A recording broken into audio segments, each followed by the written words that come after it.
Hi ihr Lieben, ich bin die Jacqueline von Makermaus und in diesem Kanal dreht sich alles ums Thema Nähen lernen.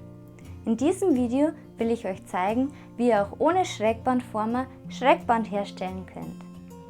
Vielleicht könnt ihr euch noch an mein allererstes Video hier in diesem Kanal erinnern. Wenn nicht, schaut mal dort in der Infokarte.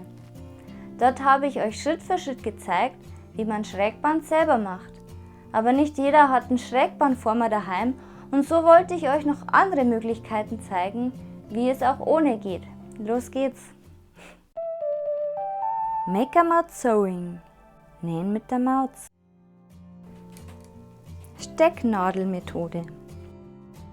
Steckt euch eine Stecknadel in der halben Breite oder etwas breiter eures schrägen Bandes ins Bügelbrett. Hier ist der Abstand 2 cm. Das schräge Band hat ca. 3,8 cm.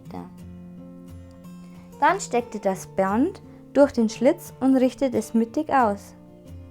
Jetzt könnt ihr es durchziehen und bügeln. Überprüft dabei immer die Position des Bandes.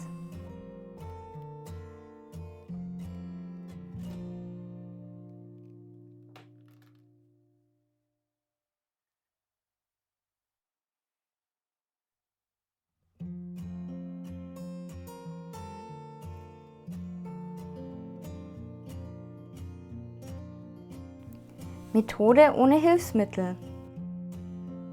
Die klassische, aber auch aufwendigste Methode ist, das Schrägband erst mittig zu bügeln, es wieder aufzuklappen und dann die Seiten nach innen zum Falz zu bügeln.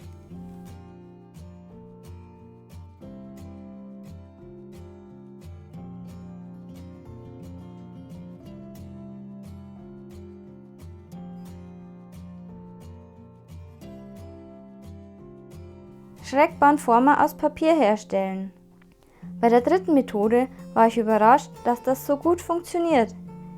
Gebt mal in der Suchmaschine Schrägband Papierschablone ein. Dort könnt ihr euch die benötigte Größe herunterladen. Nehmt aber eine Vorlage mit mehreren Laschen, das funktioniert besser. Wenn ihr die Schablone gebastelt habt, einfach durchfädeln, anziehen und bügeln. Cool, oder? Wenn euch das Video gefallen hat, würde ich mich über einen Kommentar, einen Daumen nach oben und über ein Abo freuen. Tschüss, bis in 2 Wochen.